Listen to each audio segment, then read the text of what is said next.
Hello les copains, j'espère que vous allez bien.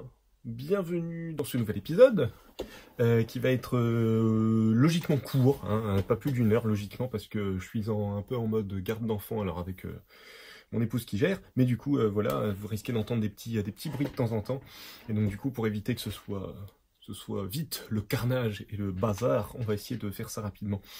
Période de vacances oblige, hein, forcément. Petit épisode où je vais un peu revenir sur les Kuretake Ganzai Tambi que j'avais déjà testé. Je vous mettrai les vidéos, les épisodes précédents dans la description de la vidéo sur YouTube. Comme ça, vous pourrez vous y retrouver un petit peu. Donc, je vais pas faire un récap complet de la peinture. Sachez juste qu'il s'agit d'une peinture traditionnelle japonaise. Pigments mélangés avec de la colle d'animaux, de la colle de poissons, ce genre de choses, enfin pas mal de voilà, choses assez, entre guillemets, assez naturelles, il n'y a pas du tout de solvant ou quoi que ce soit dedans. Et du coup, au niveau du résultat, on se rapproche, je mettrai des images, mais on se rapproche beaucoup plus d'une gouache satinée que d'une aquarelle. Beaucoup parlent d'une aquarelle en parlant de la Ganzai Tambi, et on n'est pas du tout sur de l'aquarelle, vraiment. Et on peut vite faire fausse route si on essaye de vraiment de l'utiliser comme de l'aquarelle. On peut quand même l'utiliser comme ça, mais ça, pour moi, ça se rapproche quand même plus d'une gouache que de l'aquarelle, voilà. C'est mon avis personnel, mais je trouve que moi, je l'ai vu tout de suite comme une aquarelle, et ça n'a pas forcément été très probant pour ma part. Donc du coup, voilà, je me permettais ce petit commentaire. Test du coup complémentaire, parce que quand je l'avais testé justement, je l'avais testé un peu à même le godet et tout ça, et je m'en sortais pas. Et du coup, j'ai commencé à la diluer vraiment plus comme une gouache, et voilà, à la travailler vraiment en superposition de couches, un peu aussi à la manière de l'aquarelle forcément, parce que gouache et aquarelle, on est un peu sur le même principe. L'avantage, c'est que la gouache, on peut vraiment faire du rendu opaque. On a un champ des possibles au niveau transparence et opacité qui est quand même plus intéressant qu'avec l'aquarelle. Donc voilà. Donc du coup, je l'avais testé comme ça dans un premier temps. Et du coup, je me suis dit, ce serait sympa d'en faire un test, mais en l'utilisant en couleur pleine. En couleur pleine, c'est-à-dire sans la diluer au préalable dans un récipient, dans une palette ou ce genre de choses, quoi. Chose que normalement il faut faire en fait. Quand vous l'utilisez à même le godet, vous allez voir la couleur, elle est hyper pigmentée, elle est hyper riche. Du coup, elle est quand même difficilement maîtrisable. À même le godet, c'est beaucoup plus facile de la maîtriser, de pouvoir la maîtriser en la mettant sur une palette, un godet, ce genre de choses. Qu'est-ce que je suis en train de faire au cas où pour ceux qui voient pas le truc? En fait, je suis juste en train d'humidifier mes godets. Petite habitude que j'avais jamais prise et que j'essaye de prendre maintenant parce que ça facilite grandement la tâche quand on a besoin d'une couleur assez rapidement. Ça évite d'avoir à se retrouver, à devoir attendre, à travailler sa couleur pour pouvoir arriver à quelque chose. Et donc, comme je l'utilisais à même le godet, je vais certainement en utiliser beaucoup. Vous voyez déjà qu'il y en a certaines où je suis pas au bout, hein, mais je touche le fond, quoi. Je touche le fond. Et du coup, je me suis dit que j'allais faire sur du petit format. Donc j'ai toujours ce petit Moleskine aquarelle avec moi que je n'ai toujours pas fini de remplir, que j'utilise quasiment que quand je suis en vacances. Et du coup, comme on est en vacances, c'est rigolo, ça tombe très bien. Et du coup, je me suis dit, on va essayer de se faire un petit portrait. Je vous montrerai avec une petite référence que j'ai chopée sur Pinterest. Et puis on va voir un petit peu ce qu'on arrive à faire en l'utilisant de cette manière-là, de manière pleine. Pour ce faire, je vais utiliser les 3 pinceaux qui sont ici présents. Alors j'ai un pinceau à la base pour de la calligraphie, poil de chèvre de chez Corrector, qui m'ont gentiment envoyé, d'ailleurs qui m'ont aussi envoyé cette palette de chez Kuretake, que je remercie beaucoup. Donc petit pinceau, voilà, très très agréable à utiliser, poil de chèvre. On se rapproche un peu du petit gris au niveau de l'utilisation, donc le poil a tendance à se courber, mais on a un petit peu plus de nervosité quand même que le petit gris. Mais par contre on a un petit peu la rétention d'eau du petit gris, du coup c'est un bon compromis entre petit gris et martre, pour le coup le poil de chèvre. Ce petit pinceau Raphaël synthétique, juste parce que je me dis que ce sera sympa d'essayer de travailler le fond en faisant des effets de texture, un peu en mode peinture sèche avec ça, je pense que ça va être sympa. Et enfin, pour définition, si on a le temps, je ferai voilà, du détail avec ce joli Raphaël Martre Kolinsky. La martre, voilà, toute la gamme martre de chez Raphaël, je recommande fortement. Les pinceaux sont assez chers, mais par contre on a une qualité de pinceau qui est assez incroyable, et surtout on a de la martre, et la martre niveau nervosité et niveau finesse du pinceau, on est sur du du bien, du très très bien même. Donc voilà, alors comment on va se... Bah tiens, hop, on va juste changer un petit peu le truc. Et voilà, petit carnet aquarelle Moleskine que j'avais démarré, qui a un peu vécu, hein, comme vous pouvez le voir, qui a un petit peu d'humidité et ce genre de choses. Donc j'avais fait pas mal de choses, je vous montre vite fait, voilà, c'était beaucoup de dessins de quand j'étais, quand je suis parti en vacances, tout ça, ou quand j'étais au parc avec les enfants, bref, voilà, pas mal de trucs. Et j'ai fait pas mal de tests. J'ai fait d'ailleurs des tests vidéo dessus, voilà, bref, c'est pour vous montrer vite fait. Et puis voilà. Voilà. Et on va attaquer ça. On en est où? On en est ici. Du coup, bon, ouais, je vais rester sur cette page-là. Et on va voir un petit peu ce qu'on arrive à faire. Ce que je voulais faire, qu'est-ce que je voulais faire? Je me tâtais à utiliser du scotch pour faire un petit cadre. Est-ce que ça peut... En même temps, ça me ferait tester le scotch là-dessus, c'est pas complètement idiot. Allez, c'est parti. On va se faire un petit cadre vite fait, puis on va voir un petit peu ce qu'on arrive à rendre avec ça. Alors, par contre, je vais essayer de me laisser quand même le maximum d'espace. Bon, tout en faisant un truc, c'est pas droit du tout ce que je viens de poser, c'est pas grave, ça va donner. Eh, ça pourrait être marrant. On va essayer de faire un truc un petit peu, alors j'allais dire pas bancal, mais un petit peu à l'arrache. J'espère que je vais réussir à l'enlever sans problème, on verra bien. Normalement oui, mais bon. Le papier ondule un petit peu. Ça se trouve, je vais pas du tout réussir à l'enlever, ça va être rigolo. Bref, oui, si, je vais le faire comme ça. Ça me permettra de faire quelque chose d'assez minutieux, justement, c'est aussi bien. Voilà, et on va voir un petit peu ce qu'on arrive à faire là-dessus. Allons-y, allons-y. Tiens, je vais sortir juste, hop, un petit mouchoir. Et puis, bah, c'est parti, hein. C'est parti, c'est parti, mais si je monte pas la référence, ça va pas aller. Alors, qu'est-ce qu'on va faire? Au début, j'étais parti sur cette référence-là, pardon. Hop. Qui est juste ici, donc voilà, petite référence. Pardon, décidément, petite référence Pinterest que je trouvais, le portrait, je le trouvais sympa. Et je me disais que ça pourrait être sympa. Donc on va voir un petit peu, vu comment j'ai fait le cadrage, je pense qu'on va perdre une partie des cheveux, mais ça peut être sympa. On va voir un petit peu comment tout ça se situe. Peut-être que ça va faire un truc tout pourri. Écoutez, on va voir, on teste. C'est l'intérêt de ce format. Et on va voir un petit peu ce qu'on arrive à faire. Alors, comme d'habitude, hein, moi à chaque fois je le dis, mais j'essaye de commencer par une couleur claire que je vais pouvoir retravailler par la suite en superposition. Donc là, on va rester sur de l'ocre, hein, ça me semble intéressant. Et je sais pas du tout si je vais voir un petit peu comment ça vient. Je sais pas du tout si je vais le travailler au flûte en couche, enfin au trait ou ah, j'ai envie de dire symbole, c'est pas le bon mot, mais à la forme, voilà, au trait ou à la forme. Je vais voir un petit peu comme ça vient.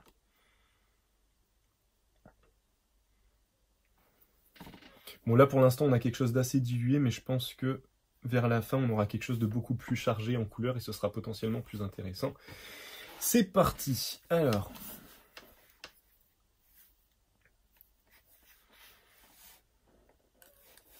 peut-être le faire un peu bas quand même pour pouvoir...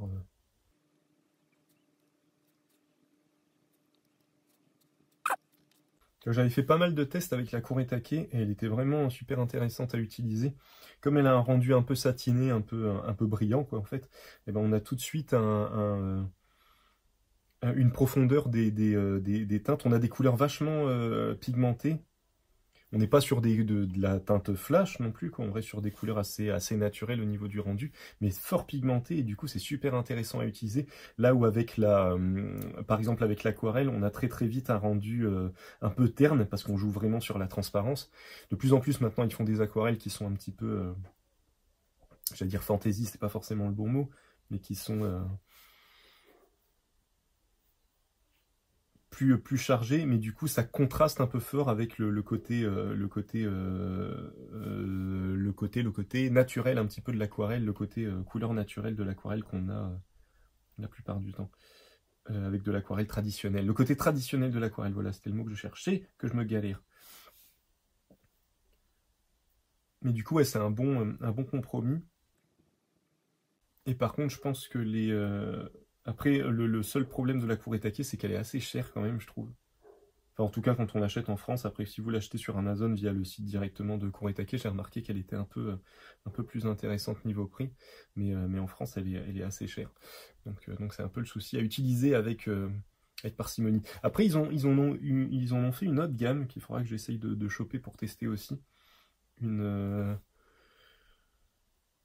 Regardez, là c'est déjà plus intéressant, on commence à avoir de la... Désolé, je passe du coq à l'âne, mais c'est parce que ça arrive là sur le papier. On commence à avoir vraiment la peinture en soie qui arrive. Donc là, quand ça va sécher, je devrais avoir un rendu vraiment satiné comparé aux autres rendus que je vais avoir. On va essayer de faire pas mal de couleurs différentes. Je me dis ça peut être sympa d'avoir un rendu un peu, pas psychédélique, mais ainsi un petit peu quoi dans l'idée, un peu chargé en couleurs, et puis on va voir un petit peu ce que ça donne.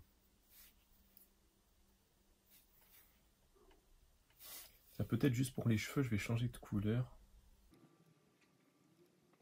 Après, de ce que j'avais vu, un peu comme une... Tiens, il y a une belle ligne là, en fait. J'avais pas vu. Un peu comme une... flûte, comme une gouache, ça se réactive à l'eau. Donc du coup, c'est assez intéressant aussi à utiliser. Et du coup, on va voir là ce que ça va donner, parce que je vais travailler avec beaucoup de superposition, logiquement. Donc on va voir ce que j'arrive à obtenir de tout ça. On va contraster un peu. Qu'est-ce qu'on va mettre pour les cheveux, par exemple? On partirait pas sur un bleu un peu comme ça, là? Toujours rester dans des couleurs un peu légères. Puis commencer un peu à travailler les superpositions.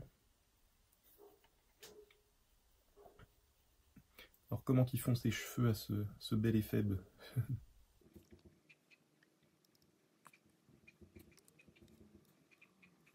Ah, j'ai oublié un petit bout d'oreille juste là. Ouais, donc je disais la comparaison aussi, ouais, du coup, avec la gouache, du coup, j'avais pas fini. Avec la gouache aussi, ce qui est intéressant, c'est que, comparé à la gouache, du coup, la gouache, on peut l'utiliser vraiment en opacité. Le problème, c'est qu'elle est mate en séchant enfin, la plupart des gouaches, logiquement, sont mates. Il y a très peu de gouaches brillantes, à ma connaissance. Et du coup, le souci qu'on peut avoir facilement, c'est que on met une couleur et on a l'impression que cette couleur, elle est très pigmentée, très belle, avec une belle profondeur. Et ben le côté mat, en fait, il matifie et du coup, il donne ce côté un peu plat, je trouve, de la gouache, ce que je trouve un petit peu dommage. Donc du coup, ce qu'on retrouve avec l'acrylique, on retrouve un petit peu la profondeur des couleurs parce qu'on est déjà plus sur un rendu satiné. Le problème de l'acrylique, du coup, c'est que ça sèche hyper vite et qu'une fois que c'est sec, on peut plus revenir dessus, quoi. On travaille en couche, quoi, l'acrylique. Donc c'est une autre méthode, hein, c'est juste une autre méthode à appréhender, à avoir en tête, mais c'est assez différent. Puis après, il y a la peinture à l'huile. Un peu comme ça, j'aurais fait tout le spectre, la peinture à l'huile. Ce qui est intéressant, c'est... je vais y arriver. Vous voyez, la superposition, elle se fait pas hyper bien. Donc on va vraiment voir comment ça se goupille, mais j'espère qu'on va réussir à obtenir quelque chose d'intéressant et que ça va pas faire un espèce d'amalgame un peu dégueulasse de pas mal de trucs. On verra bien, on verra bien. De toute façon, maintenant c'est parti, c'est parti. Et je disais donc, ouais, et la peinture à l'huile, l'intérêt c'est qu'on a vraiment une belle profondeur de couleur, on a une belle pigmentation, on a de la peinture de qualité, hein, généralement. Et ça se travaille beaucoup plus lentement, la peinture à l'huile, parce que en effet, on peut revenir dessus via, si je dis pas de bêtises, via du vernis à retoucher au bout de...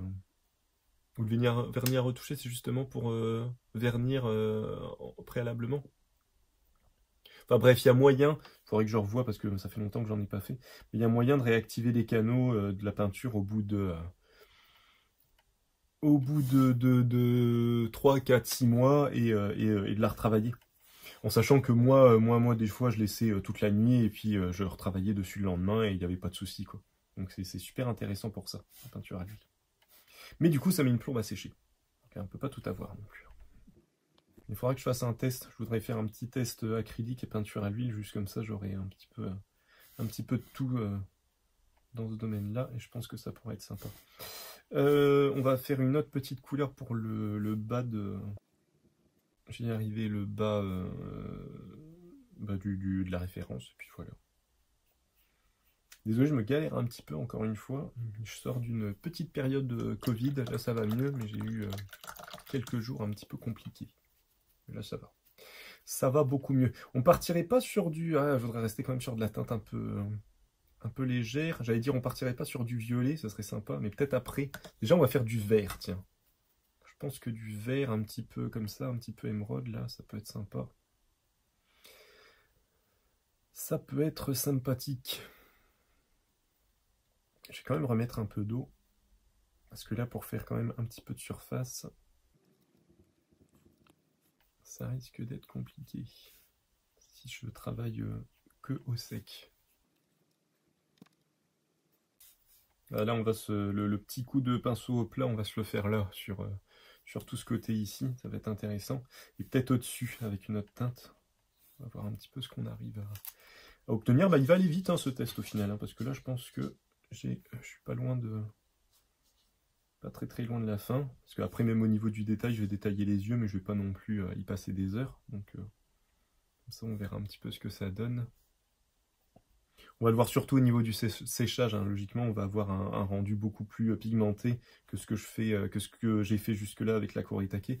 Et surtout, un côté un peu brillant, un peu satiné, qu'on avait sur certaines parties des dessins que j'avais fait avec la Kuretake, si vous regardez les précédents épisodes.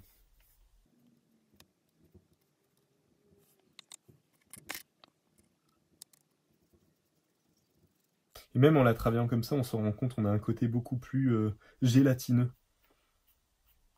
On sent bien qu'il y a une espèce de, il y a comme une espèce de colle qui est dedans, quoi. On la sent vraiment bien. Ça pourrait même être assez perturbant, quoi. Et on va continuer avec ça. Et on va faire un fond... est-ce qu'on se fait un petit fond rouge bien flash, quoi. Bien flashy. Histoire voilà, de couvrir un peu... Voilà, avec un truc... Ah, c'est ce que je vous disais, c'est bien, à mon avis, de faire ça, mais sur du petit format, parce que je pense que sur du grand format, on va vite utiliser un peu la totalité du godet. Et vu le tarif, ce serait quand même un peu dommage. Mais avoir une belle zone bien... J'ai fait lequel? J'ai fait celui-là. Avoir une belle zone bien... je vais y arriver. Bien chargée, bien opaque, ça peut être sympa au niveau du rendu. Et puis même au niveau de la composition. Je l'avais déjà dit dans le précédent épisode, mais du coup, je me rends de plus en plus compte de ça. C'est de travailler ces textures... travailler voilà, différemment en fonction de la partie du dessin. Ce qui est très bête hein, quand on y réfléchit, et ça change pas mal de choses. Là, je vais garder un côté un peu épousseté. Je ne trouve pas d'autre mot qui me vient là tout de suite. Pour juste donner cet effet. On dirait un truc à la Orange Mécanique un peu. Bon voilà, on a nos premières couches de fête. Ça je vais le laisser en aplat. Je vais peut-être juste revenir un petit peu avec celui-là sur le costume pour faire quelque chose de plus sombre. On va pas tout de suite partir sur du noir ou sur du bleu, on va jouer un petit peu sur les complémentaires aussi. Donc je pense que si on met un espèce de rouge un peu rosé avec le vert, ça peut être intéressant. Bon, le but c'est vraiment de charger. Donc j'avoue que j'ai un petit peu envie de diluer, mais il ne faut pas. Sinon ça va complètement fausser le truc. C'est pas mal du coup, je sais pas si vous voyez, ça donne un espèce de violet du coup avec le vert qui tend plus vers le bleu et le rouge qui tend plus vers le bleu, ben on rattrape un peu le mélange de base rouge-bleu qui donne du violet quoi. Donc là on a un espèce de violet un peu cerise, un peu c'est pas mal. C'est pas mal, c'est pas mal. Et puis pour son nœud papillon, qu'est-ce que je fais? Est-ce que je continue de le travailler Ouais, bon, le nœud papillon, je vais continuer. Je vais faire quelques marques avec ça. Et après, je reviens à quelques marques avec ce pinceau-là. Parce qu'il permet vraiment de faire de la zone, ce qui est assez intéressant. Et je reviendrai en détail avec le plus petit, le petit martre sur la fin. Qu'est-ce qu'on va faire là aussi pour contraster un petit peu? On va partir sur ce bleu-là, je pense. Bon, plus j'avançais, et je vous avoue, plus je me suis dit, en fait, ce test, il sert à rien, parce que je la travaille de la même manière, mais là, je commence à la travailler un petit peu différemment. Je vais y arriver, je vais finir ma phrase déjà. Je la travaille de la même manière que j'ai l'habitude de la travailler, donc en diluant et en laissant des endroits un peu plus opaques. Mais là, du coup, je commence à la travailler vraiment qu'en opaque, et du coup, là, ça devient beaucoup plus intéressant. Et en effet, ça donne quelque chose de complètement différent. Alors, le problème, c'est que, comme je pense pas à tout, je pense pas toujours à tout, rarement à tout d'ailleurs. Là, le petit souci que j'ai, c'est que ça met du temps à sécher. Et comme je veux quand même avancer, bah, je suis quand même obligé de continuer. On reviendra dessus sur la fin, je pense. Je vais peut-être garder ce bleu-là, parce qu'en fait, il m'avait l'air hyper opaque, et au final, il l'est pas tant que ça. Donc pour faire peut-être des petites zones d'ombre sur le visage. Ça aussi, hein, au cas où, pour ceux qui tomberaient sur cette vidéo et qui démarrent un peu la peinture, ce genre de choses, j'en doute, mais on sait jamais. Hein. Dans les outils que vous utilisez, utilisez un outil vraiment pour faire de la zone et un outil pour faire du détail. C'est vraiment le truc de base. Je bosse en magasin Beaux-Arts, et souvent quand on me demande des conseils, je me rends compte que ce truc-là qui moi me paraît vraiment simple, assez simple et basique comme dirait l'autre, bah, ça n'est pas forcément pour tout le monde. Après voilà, forcément, on n'a pas tous la même expérience, et puis enfin bref, je me perds dans des détails. Bref, du coup voilà, ça peut être intéressant d'avoir ça en tête.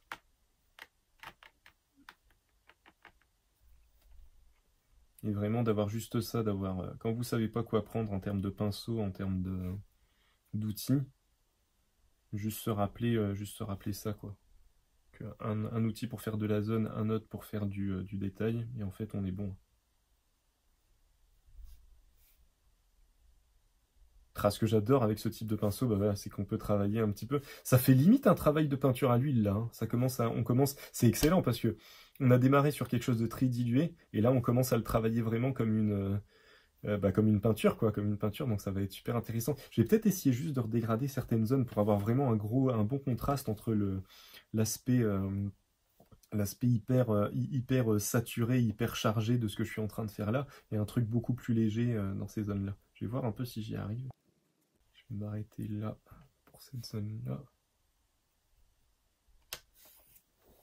Encore faut-il que j'arrive à enlever le scotch après. On va voir, on va voir. Est-ce que ça marche là, par exemple? Voilà, on va voir si on arrive à la rediluer une fois qu'elle est sèche. Dans mes souvenirs, oui, mais bon, hein, ma mémoire peut me faire défaut. Oui, ça se redilue même bien. Bon, après, le papier joue. Hein. Si j'avais fait ça sur autre chose qu'un papier aquarelle, je pense qu'on n'aurait pas le même rendu. Ça aide quand même pas mal. Après, il y avait une belle zone de lumière là, mais j'arriverai pas à la remarquer. Le problème de cette technique, c'est que je récupère un peu, comme je le fais un peu à l'arrache, je récupère un peu toutes les couleurs qui sont autour.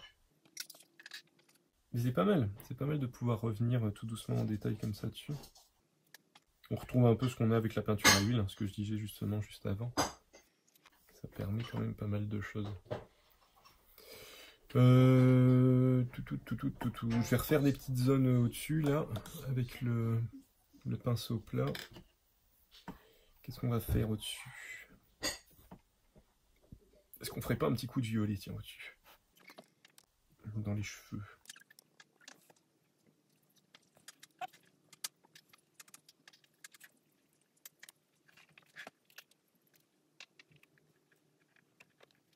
Après, le truc, c'est que comme on est sur un papier aquarelle, ça met une plombe à sécher. Du coup, pour pouvoir... Et on a ce côté un peu visqueux, hein, c'est marrant.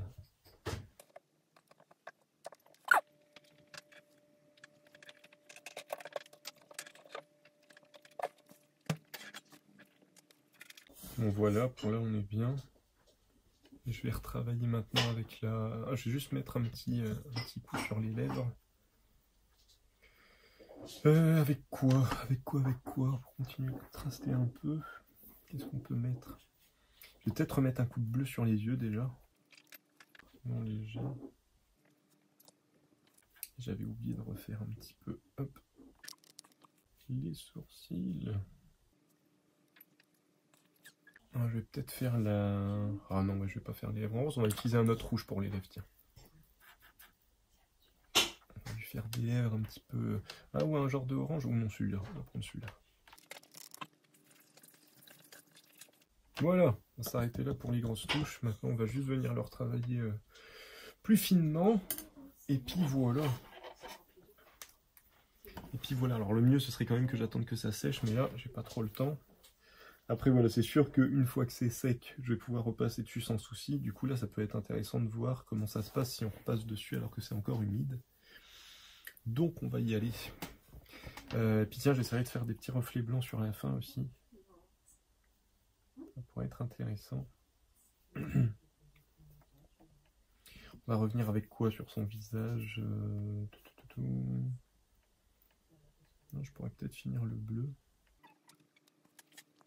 Bon, comme vous l'aurez remarqué, hein, par rapport à la référence de base, c'est l'interprétation libre quand même.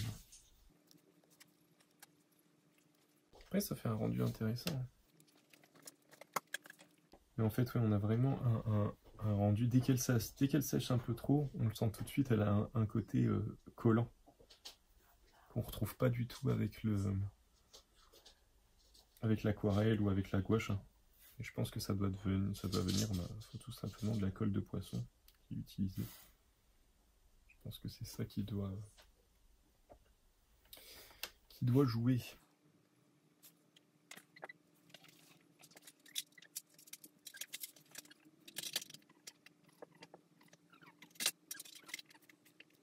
Je vais finir de le détourer un petit peu comme ça avec ce bleu.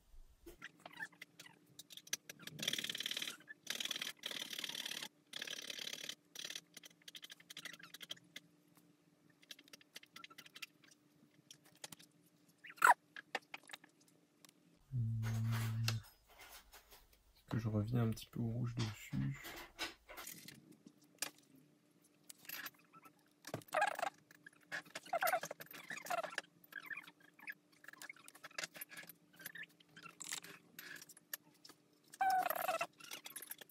Peut-être un petit peu de marron. J'ai vu que j'ai pas utilisé de jaune.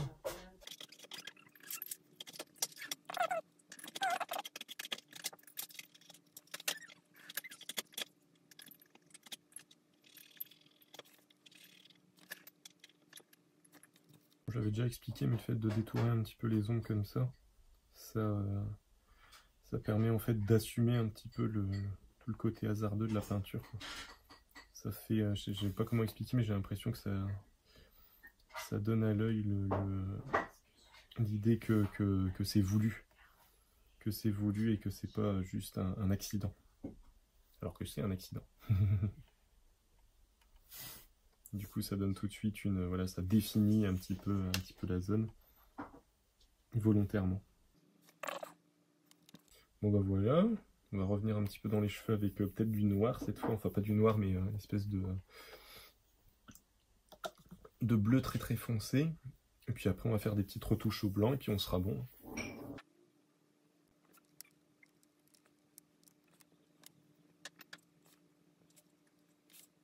Bon là, avec tout le bazar que j'ai mis dans les cheveux, il faut que je vienne redéfinir certaines zones, histoire que ça ressemble un peu plus à quelque chose. Donc là, à mon avis, si je fais du bon gros pâté bien chargé, ça va au moins permettre de comprendre ce qui se passe dans cette tignasse.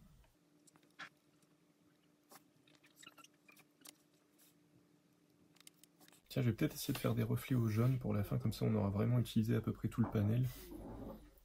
Ça devrait rendre quelque chose de pas trop dégueulasse. Putain, ouais, quand on revient sur pas mal de couches de couleurs, on a vraiment l'impression de travailler sur un espèce de plexi ou quelque chose comme ça. Ça fait vraiment une sensation bizarre pour de la peinture qui s'apparente plus à de la gouache ou de l'aquarelle. C'est rigolo. Bon voilà, pour les cheveux, on va s'arrêter là parce que sinon ça va de nouveau être le bazar. Allez, on va refaire un petit coup de jaune. Ah, j'ai foiré mon j'ai mal rincé mon pinceau.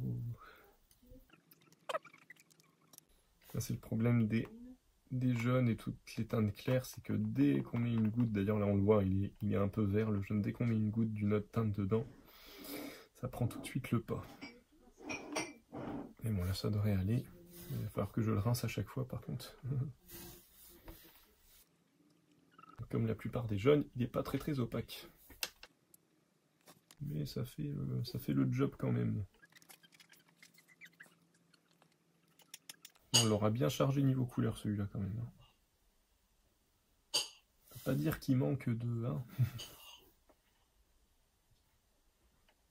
Faut que je me méfie. Est-ce que je retente d'aller chercher du jaune? Ouais, ça va. Juste pour faire ce petit reflet là. Voilà, un petit coup de blanc et puis c'est bien parce qu'après il va vraiment être trop chargé. Ça sera très bien.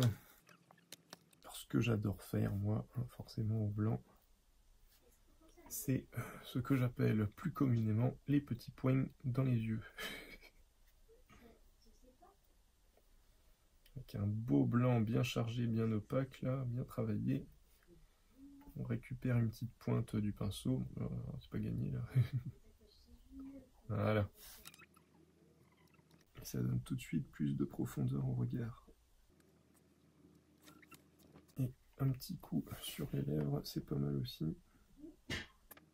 Ah ouais, on a vraiment la sensation de travailler sur de la colle, c'est vraiment bizarre. Et on va essayer de refaire les cercles de son nœud pape là. Je vais peut-être juste revenir au noir, redéfinir aussi le nœud pape, parce que là, j'ai l'impression qu'on comprend pas grand chose non plus. En fait, ce qu'on comprend pas, en fait, c'est son col. On va tester un truc, on va essayer de faire une belle zone bien opaque au blanc. On va voir si on arrive à avoir un blanc qui repasse un peu tout. Ah, c'est pas mal, hein. C'est pas mal. Un beau blanc. Beau blanc, avec un cheveu sur la langue.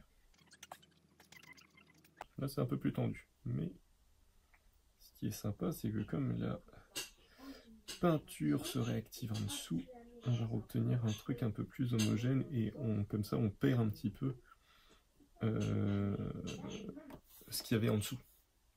Bon, je lui ai fait un col un peu bizarre, mais bon. Est-ce que je tente de reprendre un... Oh non, hop, on va laver le pinceau parce que là, on est reparti sur... Ça va plus être du blanc à la fin. Bon, encore une fois, clairement, si je fais ça sur du grand format, hein, j'ai plus de couleur à la fin de la session.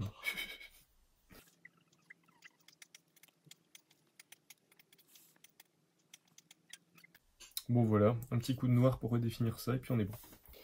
On est bon, on est bon. Et vous verrez, en séchant, je prendrai des photos avec la lumière, vous verrez le côté vraiment satiné du truc, parce que là, moi, je le vois, ça brille, et je vais essayer de vous montrer déjà à la fin. Ça brille bien. Ça brille pas mal.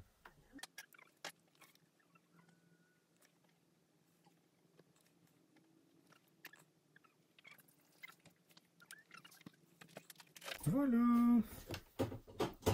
Voilà, voilà, voilà.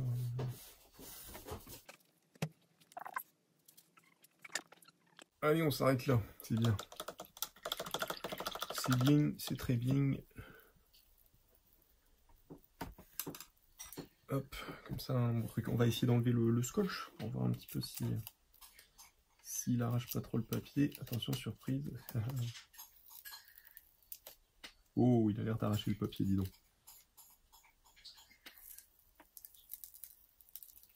Alors, attendez. Ça sent le carnage. Ah non, c'était juste le début. J'ai dû embarquer un peu de papier en l'enlevant au début. Mais sinon, ça va. Il fait bien le job. C'est là que je vais rire. Pour ce côté-là. Alors. On va y arriver, hein. On va y arriver. Bon, ça va. Franchement, j'ai eu un peu peur au début. Ça va. Ah, j'avais dépassé là. Je l'avais pas vu.